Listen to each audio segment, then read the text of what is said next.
सुतं शोक विनाशकारकं नमामि विघ्नेश्वरपादपङ्कजम्।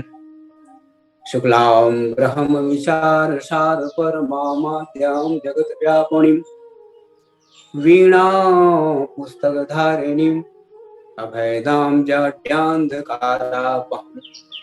हस्ते स्फटिकमालिकां विद्यतें पद्मासने संस्थितां वन्दे तां परमेश्वरीं भगवतीं बुद्धिप्रदां शारदां मुक्तां विद्महे नीलधवल चक्षायै मुखकिचणयुक्तां दुकुलानिबन्धारत्नां मुक्तां तत्त्वार्थकां गायत्री वरदां भयां पुष्कसां गदां शङ्खं चक्रं धारविन्दयुगलं हस्ते वरहन्ति भजे कर्पूरगौरं करुणावतारं संसारसारं भुजगेन्द्रहारं सदा वसन्तं हृदयारविन्दै भवं भवानी सहितं नमामि मन्दारमाला कुलतालकाय कपालमालांकशेखराय दिगंबराय च दिगंबराय नमः शिवाय च नमः शिवाय। नीलाम्बुश्यामलकोमलांगं सीता समारोपितवां भागं पाणौ महासायकचारुचापं नमामि रामं रघुवंशनाथं। गुरुर्ब्रह्मा विष्णुर्देवो महेश्वरः गुरु साक्षात् परब्रह्म तस्मै श्री गुरुवे नमः। प्रणमो पवन कुमार खलबन पावक ज्ञान घन जासु हृदयागाध बसहि राम सर चाप धरो। बैठे देखी कुशासन जटा मुकुट कृशगात राम राम रघुपति जपत स्रवत नयन जल जात। लखन सिया राम चंद्र की जय पवन सुत हनुमान की जय। गोस्वामी तुलसीदास महाराज की जय। श्री राम कथा सत्संग मानस पटल में विराजमान भगवत स्वरूप मानस प्रेम सज्जनों, पूज्य गुरुजनों, समादरणीय मित्रों, ममतामयी करुणामयी माता बहनों, आप सबों के पावन चरण कमलों में मेरा सादर शीश नमन, सादर प्रणाम। क्योंकि उत्तरकांड की कथा गतिमान है और ये प्रसंग उत्तरकांड के प्रारंभ का ही है जो आज मेरे द्वारा चयनित हुआ है। श्री भरत जी प्रतीक्षारत हैं। भगवान राम का वनवास काल व्यतीत हो चुका है, एक दिन शेष है और भरत जी के मन में ऊहापोह की स्थिति है।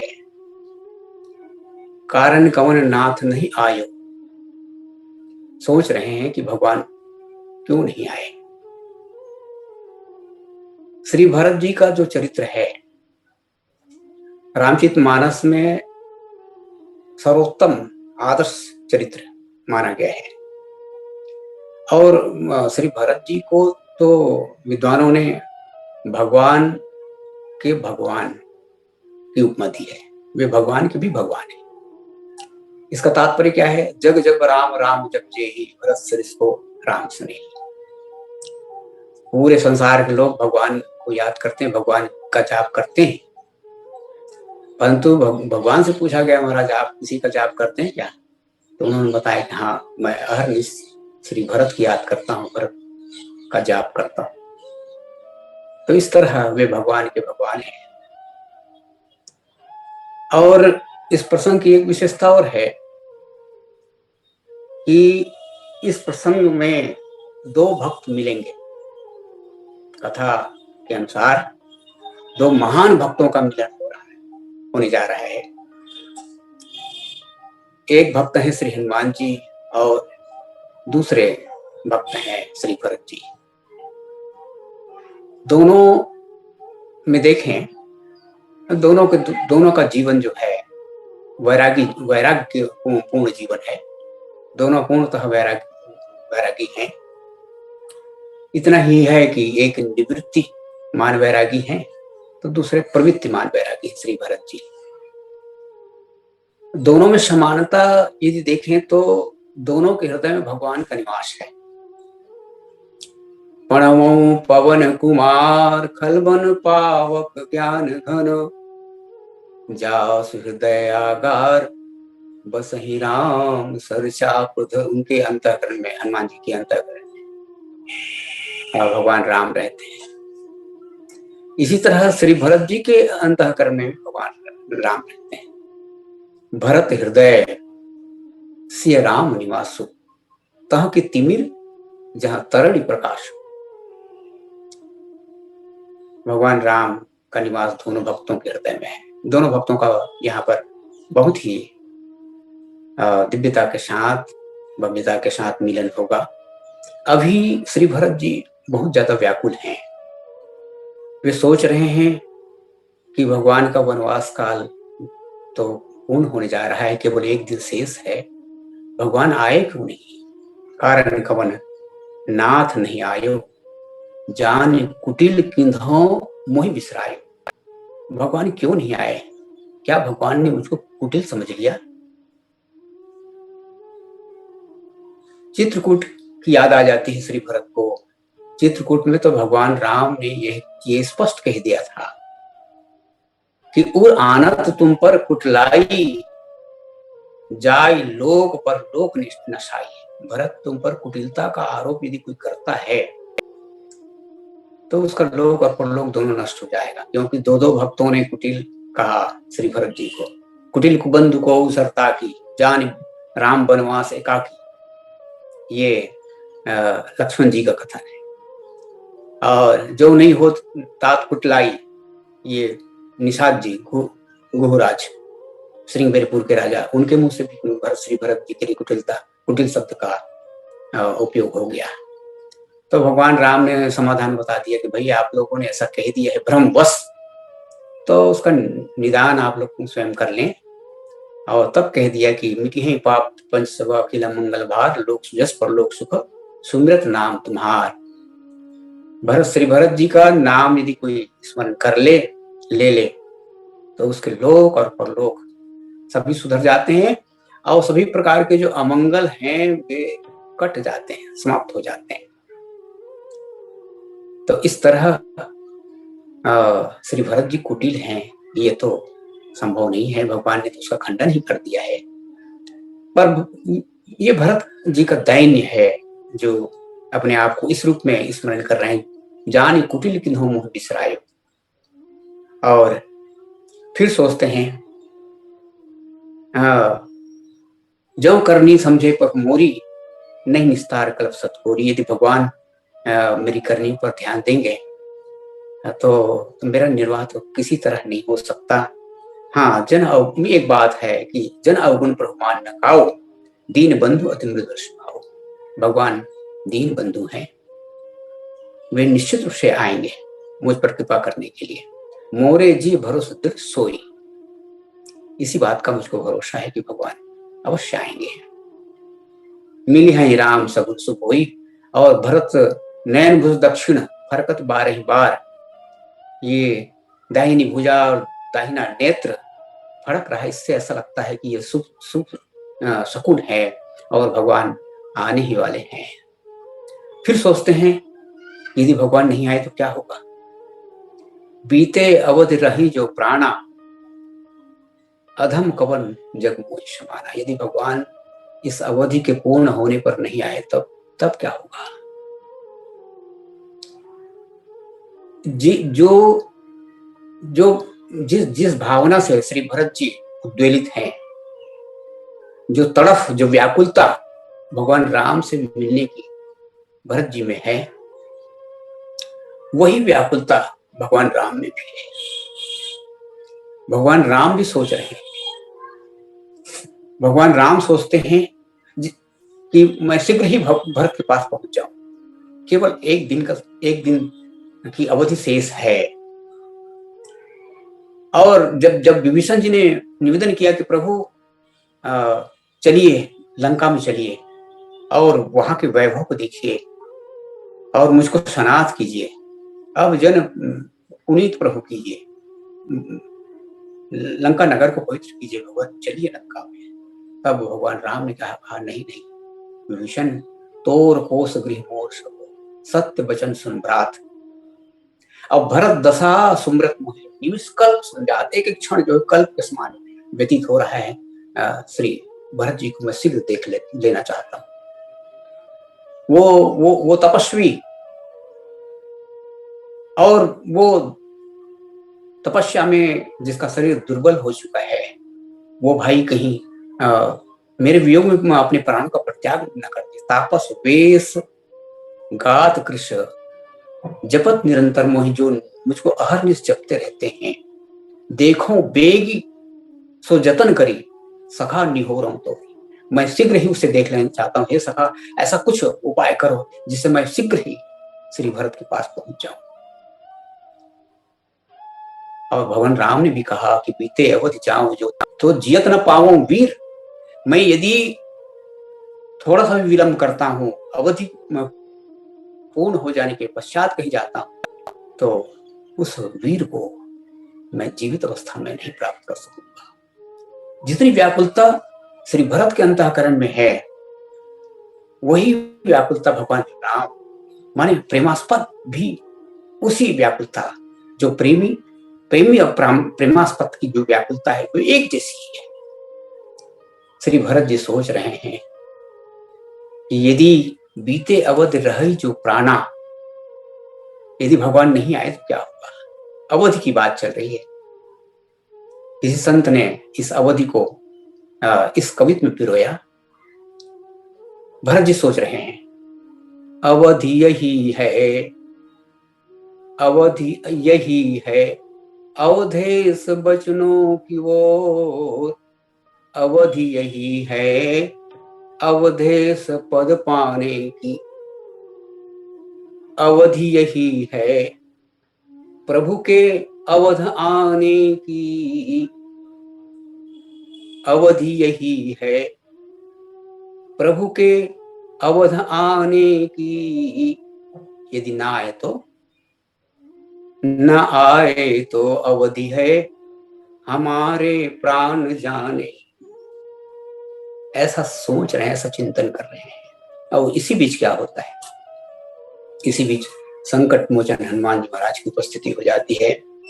गोस्वामी जी महाराज लिखते हैं, राम विरह सागर मह, भरत मगन मन होत, विप्र रूप धरि पवन सुत, आए गयो जन पोत। डूबते को तिंगे का सहारा कहते हैं। और श्री भरत जी भगवान राम के वियोग में, विरह रूपी सागर में डूब रहे थे। जहाज की तरह हो गए हनुमान जी महाराज। बूढ़त जलधि, जिस प्रकार कोई व्यक्ति सागर में डूब रहा हो और उसके लिए जलयान आ जाए, बस ऐसे ही हनुमान जी का आगमन भरत जी के लिए हो गया। और श्री हनुमान जी देख रहे हैं। क्या देखा हनुमान जी ने? हनुमान जी ने देखा, बैठे देखी कुशासन। एक ऐसा दृश्य है जिसको हनुमान जी देख रहे हैं। और एक ऐसा दृश्य भी लंका कांड में उत्पन्न हुआ जहां भरत जी ने हनुमान जी को देखा।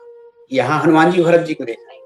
बैठे देखी कुशासन, हनुमान जी देख रहे हैं भरत जी को, और उधर संजीवनी ला रहे थे, संजीवनी बूटी ला रहे थे, पर्वत लिए हुए अयोध्या के आकाश से चले जा रहे थे। तब किसने देखा? देखा भरत विशाल अति, उस समय भरत जी ने हनुमान जी को देखा। इस समय हनुमान जी भरत जी को देख रहे हैं। बैठे देखी कुशासन, जटा मुकुट कृषगात, राम राम रघुपति जपत, स्रवत नयन जल जात। बैठे देख कुशासन, कुशासन पर बैठे हुए हैं,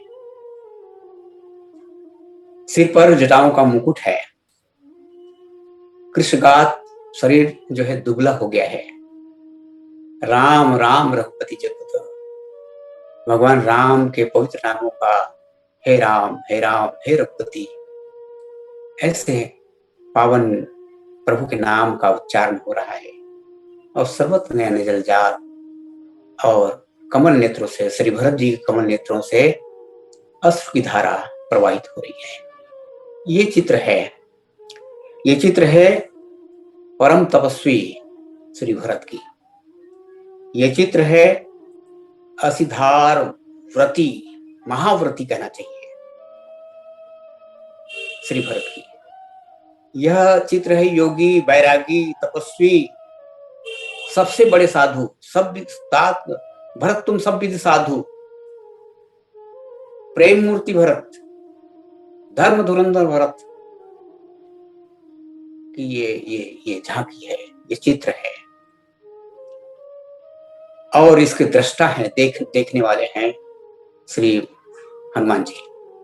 हनुमान जी ने देखा, बैठे देख कुशासन, श्री भरत जी कुशासन पर बैठे हुए।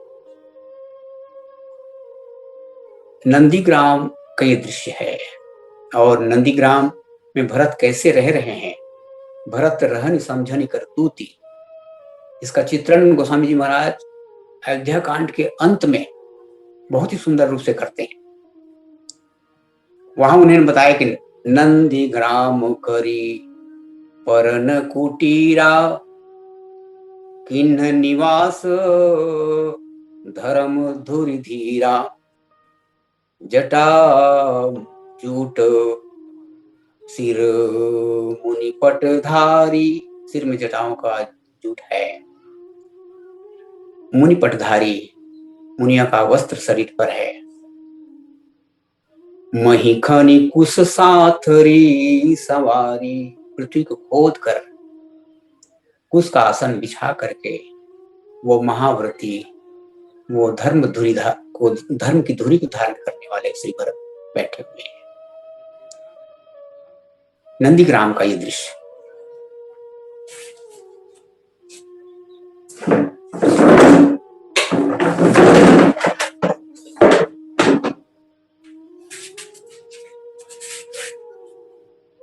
नंदीग्राम के इस दृश्य का दृश्यांकन गोस्वामी जी महाराज करते हैं। बैठे देखी कुशासन, जटा मुकुट कृषगात, राम राम रघुपति जपत, स्रवत नयन जल जात। कुशासन पर बैठे हुए हैं। कुशासन पर बैठने का तात्पर्य क्या है? भगवान राम भी तो कुशासन पर बैठते हैं ना वन में, तो जैसे भगवान की रहनी है वैसे ही श्री भरत जी रहने की चेष्टा करते हैं। मेरे प्रभु राम जब कुशासन में है तो मैं तो उनका सेवक हूं, तो मुझको तो सुखासन पर नहीं होना चाहिए। और पृथ्वी को खोद कर भगवान राम के पांव यदि धरती पर है तो मैं उसका सेवक हूं, धरती के नीचे सेवक तो नीचे ही हो। इसलिए श्री भरत जी धरती को खोद करके कुशासन बिछा करके बैठते हैं। जटाओं का मुकुट है उनके सिर पर। जटा बनती कैसे है? केसों का एकत्रीकरण जब हो जाता है, एकीकरण हो जाता है, तब जटा बनती है। जो विचारों के एकत्रीकरण का प्रतीक है, विवेक का प्रतीक है हमारा मस्तिष्क, सिर, और सिर के ये जो केस हैं वे विभिन्न बिखरे हुए विचार हैं, समझ लीजिए। और उसका एकत्रीकरण हो गया, तो वो जटामणि, हमारा जो विचार है वो प्रभु समर्पित विचार हो, केंद्रित विचार हो। तो जटा श्री भरत जी ने धारण किया हुआ है। और गोस्वामी जी तो कहते हैं जटा केवल जटा ही नहीं, जटा मुकुट कहते हैं, मुकुट की उपाधि। ये राजर्षि हैं, कैसे राजा हैं जो ऋषिमय जीवन, ऋषियों का जीवन जी रहे हैं। बैठे देख कुशासन जटा मुकुट कृषगा। जटा मुकुट, हमारे भगवान लोग जटा धारण करते हैं, मुनि महात्मा लोग भी जटा धारण करते हैं, कुछ और लोग भी साधु संत जो कहलाते हैं वे भी जटा धारण करते हैं। तो इसके पीछे भावना क्या है? तो बताया गया कि ये जो चार पुरुषार्थ हैं, इनकी प्राप्ति के लिए ये संत जन, महात्मा जन जटा धारण करते हैं। ये चार पुरुषार्थ कौन कौन से हैं? अर्थ धर्म काम मोक्ष, इन चार पुरुषार्थों की प्राप्ति के लिए जटा धारण करते हैं। मुनिगण जटा क्यों धारण करते हैं? वे एक संकल्प लेते हैं मोक्ष का, हमें मुक्त होना है, और मोक्ष के संकल्प के लिए वे जटा बांधते हैं। भगवान राम ने जटा बांधा। वे क्यों बांधे? तो धर्म की रक्षा का संकल्प उन्होंने लिया है, इसलिए वे जटा बांधते हैं। इसी तरह और भी कलयुग के दंभी लोग जटा बांधते हैं, वे लोग अर्थ और काम के लिए जटा बांधते हैं। श्री भरत जी ने जटा बांधी है, क्यों? श्री भरत जी ने जटा इसलिए बांधी है क्योंकि भरत जी संत हैं, और संत सही दुख पर हित लागी, परोपकार के लिए, सेवा के लिए, सेवा का व्रत उन्होंने लिया है, अयोध्या की सेवा के लिए, प्रभु राम की सेवा के लिए उन्होंने ये जटा बांधी है। और महाराज युग तुलसी ने तो एक भावना भरी बात कही है। उन्होंने एक बात कही कि भरत जी ने जटा क्यों बांधी? भरत जी ने जटा इसलिए बांधी कि वे अपने इन केसों को देना चाह रहे हैं कि तुम्हारे लिए मेरे प्रभु राम को वन जाना पड़ा, तुम पर मुकुट साजने के लिए, तुमको ताज देने के लिए। तुम इस योग्य नहीं हो, इसलिए श्री भरत जी अपने केशों को दंडित करने के लिए जटा धारण करते हैं। बैठे देख कुशासन जटा मुकुट कृशगात। देह बहुत दुबली हो गई है, शरीर दुबला हो गया है,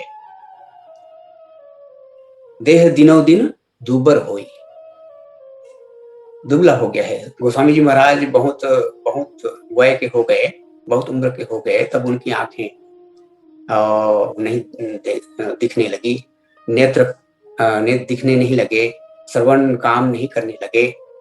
तब भक्तों ने कहा महाराज कुछ उपाय करें। तो गोस्वामी जी ने कहा नहीं, कुछ उपाय करने की आवश्यकता नहीं है।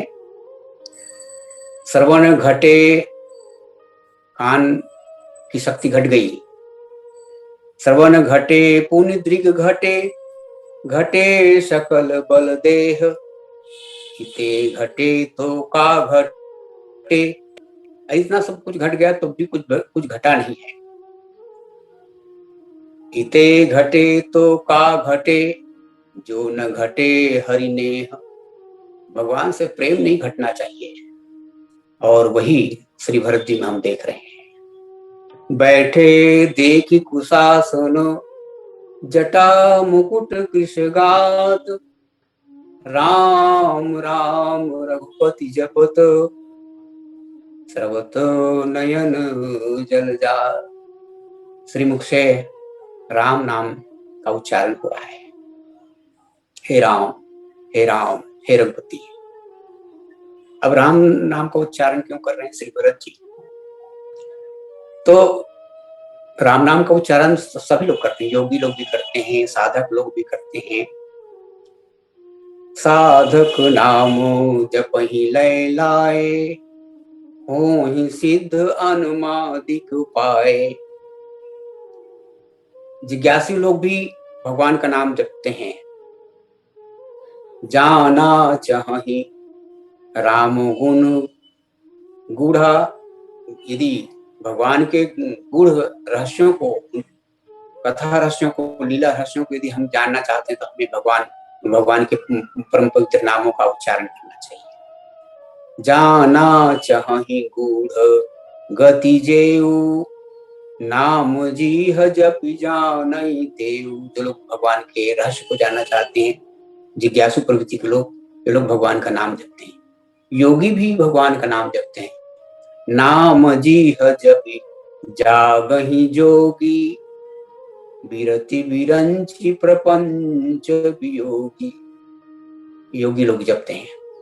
ज्ञानी लोग भी भगवान का नाम जपते हैं।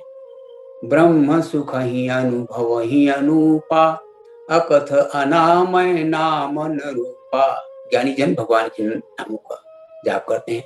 तो ज्ञानी हैं, योगी हैं, जिज्ञासु हैं, साधक हैं, सब लोग आर्त लोग। अभी तो भरत जी के सामने संकट है ना, इसलिए वे आर्त की स्थिति में है, आर्त भक्त की स्थिति में है। और जपहि नाम जन आरत भारी,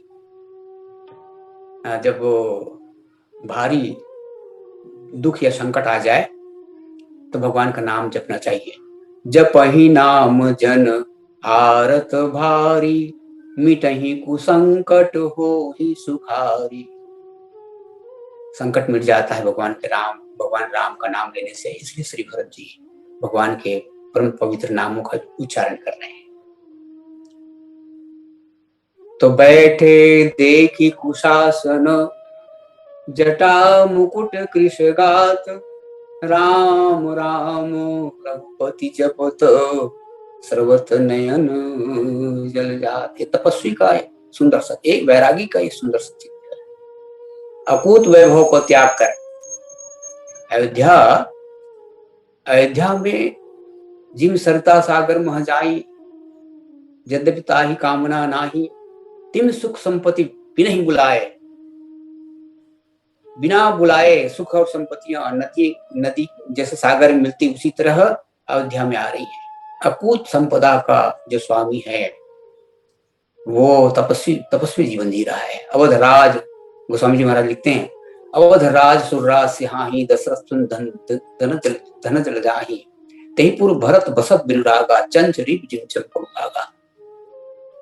जैसे चंपा के फूलों के बगीचे में भ्रमर प्रवेश नहीं करता, वैसे ही संपदा, अकूत संपदा, अवध की संपदा, वहां श्री भरत का मन नहीं टिकता। बिल्कुल पूर्णतः निष्प्रिय, अलग नंदीग्राम में निवास इस वैरागी का, इस तपस्वी का। किसी भक्त ने पूछा कि भाई ये चंपा के फूलों में ये भंवरा क्यों नहीं जाता? तो भक्त ने गिनाया उसके गुणों को, चंपा के गुणों को गिनाया। चंपा तुझ में 3 गुण, हे चंपा तुझ में ये 3 गुण है क्या? चंपा तुझ में 3 गुण, रूप रंग और बास, अवगुण तुझ में एक है, भ्रमर न आवे पास। तुम्हारे पास भंवरा क्यों नहीं आता? ये तेरा ये अवगुण है, तो तेरा दोष है। तो किसी संत ने उत्तर दिया, जानते हो भंवरा क्यों नहीं जाता चंपा के फूलों के पास? चंपा बरनी राधिका, भ्रमर कृष्ण के दास। माँ राधिका का वर्ण, उनका रंग चंपा के समान है, चंपा के फूल के समान है। और ये जो भंवरा है वो भगवान का सेवक है, भगवान का दास है। चंपा बरनी राधिका, भ्रमर कृष्ण के दास, आपन जननी जान के, भ्रमर न आवे पास। ये तो मेरी माँ है, संपत्ति सब रघुपति की आई, ये भगवान की संपदा है मेरी। मैं ये मेरे लिए मात्र तुल्य है, मैं इसको प्रणाम करता हूँ। इसलिए श्री भरत जी अवध की संपत्ति से दूर रहते हैं। अवध राज सुर राज आई, दशरथ ध्वन सुनि धन आई, तही पूर्व बसत भरत बिन रागा, चंचरी जिम चंपक पागा। बैठे देखि कुशासन, जटा मुकुट कृषगात, राम राम रघुपति जपत, सर्वत नयन जल जात। आंखों से अश्रु की धारा प्रवाहित हो रही है। भक्त लोग भगवान के वियोग में रोते हैं। ऐसा होना चाहिए। भगवान ने भी कहा कि मम गुण गावत पुलक शरीरा, मेरे गुणों को गायन करते करते शरीर पुलकित हो जाना चाहिए। मम गुण गावत पुलक शरीरा, गद गद गिरा, वाणी अवरुद्ध हो जानी चाहिए, गदगद हो जानी चाहिए, आनंद विभोर हो जाए संपूर्ण शरीर। मम गुण गावत पुलक शरीरा, गद गद गिरा, नयन बह नीरा, अश्रु प्रवाहित होना चाहिए भगवान के वियोग में, भगवान को याद करते हुए। संत कबीर से किसी ने पूछा, महाराज हंसना अच्छा है कि रोना अच्छा है? तो संत कबीर कहते हैं, देखो भाई, अपने प्रीतम के लिए रोना अच्छा है। कबीरा हंसना दूर कर, रोने से कर प्रीति, बिन रोए कत पाइया, प्रेम प्यारा मीति। बिना रोए वो प्रीतम कैसे मिलेगा, इसलिए रोना ही सार्थक है। एक संत हुए स्वामी राम तीर्थ, वे गंभीरा मंदिर में माँ महाकाली के समक्ष बैठ करके दिन रात रोते रहते थे। लोग उनको पागल कहते थे। ये तो स्वामी जी तो पागल हो गए, दिन रात रोते रहते हैं भगवती महाकाली के समक्ष बैठ कर। भक्तों ने कहा, महाराज आपको ये लोग पागल कहते हैं, आप रोना क्यों बंद नहीं कर देते? तो स्वामी रामतीर्थ ने कहा कि मैं रोता कहाँ हूं, मैं माँ के पास जाता हूँ। तो माँ के पास कोई बालक जाएगा तो कुछ पाने के लिए तो रोएगा ना, माँ नहीं देगी तो रोना पड़ेगा। और फिर वो लोग मुझको पागल कहते हैं, तो कहने पागल। इन्हीं बिगड़े दिमागों में, उन्होंने एक बात कही, इन्हीं बिगड़े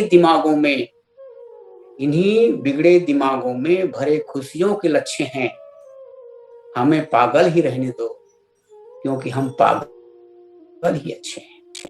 तो भक्त लोग भगवान की समक्ष पहुंच करके अश्रुपात भी करते हैं, वियोग में भगवान के वियोग में रोते भी हैं।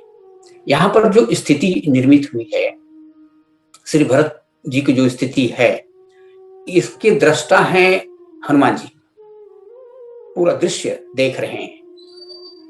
बस ऐसे ही एक स्थिति और उन्होंने देखी, बिल्कुल यही स्थिति श्री सीता जी की अशोक वाटिका में। जैसे यहाँ पर श्री भरत जी बैठे हैं कुशासन में, वैसे ही भगवती वहां अशोक वाटिका में बैठी हुई है। बैठे ही बीत जात निसी जामा, अहरनिश बैठी रहती है। जैसे यहाँ पर जटा मुकुट है श्री भरत जी के सिर पर, और देह दुबला हो गया है, बस ऐसे ही श्री सीता जी कृष्ण शीस जटा एक बेनी कृष्ण, भगवती श्री सीता की देह दुबली हो गई है और सिर पर एक केसों का एक जटा बन गया है। और इधर श्री भरत जी राम राम रघुपति जपत, इधर भरत जी राम राम भगवान राम के पवन नामों का उच्चारण कर रहे हैं। इधर भगवती सीता जी जपति हृदय रघुपति गुण श्रेणी, रटत रहती हरि नाम। भगवती सीता की केवल जपती नहीं है, भगवान के नामों का वहां पर रट लगाई हुई है, रटत रहते हरि नाम। इधर श्री भरत जी की आंखों से अश्रुधारा प्रवाहित हो रही है, सर्वत नयन जल जात। उधर भगवती श्री सीता भी भगवान के वियोग में रोती थी। नयन स्त्र वही जल निज हित लागी। माँ के नेत्रों से भी अश्रुधार प्रवाहित हो रहा है। और एक समानता और, भगवान श्री भरत और श्री सीता जी दोनों के लिए गोस्वामी जी महाराज ने एक शब्द का उपयोग किया है, प्रीत पुनीत।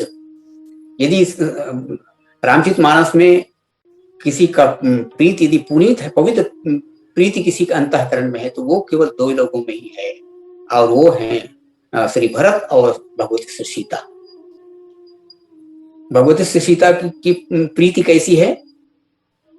सुमरि सिय नारद बचन उपजी प्रीति पुनीति। पुनीत प्रीति श्री सीता जी के मन में, किशोरी जी के मन में। अब इधर श्री भरत जी की जो प्रीति है उसके लिए कहा गया है, प्रीति पुनीत भरत कै देखी, सकल सभा सुख लहु विसेखी। इस तरह दोनों पुनीत प्रीत के स्वामी हैं। ये सुंदर सा दृश्य, और इस दृश्य को देखने वाले हैं श्री हनुमान जी महाराज। तो इस तरह हम ये कह सकते हैं कि ये जो दृश्यांकन गोस्वामी जी कर रहे हैं, एक महाव्रती का चित्र हमको दे रहे हैं, एक महान तपस्वी का चित्र उनके द्वारा हमको दिया जा रहा है। एक आदर्श प्रस्तुत किया जा रहा है कि राम के वियोग में भक्तों की जीवनी, भक्तों की रहनी, भक्तों की करनी कैसी होती है, इसका सुंदर सा यहाँ पर चित्र गोस्वामी जी ने हमें दिया है। समय लगभग समाप्ति की ओर है। मैं निवेदन कर रहा हूँ संयोजक संचालक श्री पटेल जी से, कुछ कहें। बोलिए सियावर रामचंद्र।